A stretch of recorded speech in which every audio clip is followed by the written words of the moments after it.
బర్మాని నాశనం చేసి బంగ్లాదేశ్ చేత తిరస్కరించబడి ఆఫ్ఘనిస్తాన్లోకి వస్తే తంతామని చెప్పించుకోబడి ఏదో ఒక దారిలో భారతదేశానికి వస్తున్నటువంటి రోహింగ్యాలు ఎవరైతే ఉన్నారో అరాచకానికి ప్రతిరూపం అని పేరు పడ్డటువంటి వాళ్ళు తాజాగా ముగ్గురు పట్టుబడ్డారు.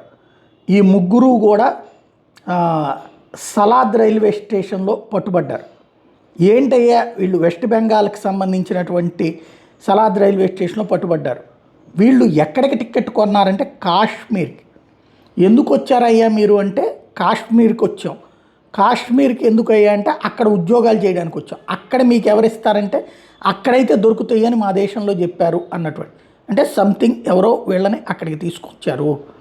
క్రమంగా కాశ్మీరీ ప్రజలలో చైతన్యం వస్తూ ఉండేటప్పటికీ ఇతర దేశాల నుండి అక్కడ ఉన్నటువంటి ముస్లింలను ఇక్కడికి తెప్పించే ప్రయత్నం జరుగుతుంది, మతపరమైనటువంటి ఇష్యూస్ క్రియేట్ చేయడానికి.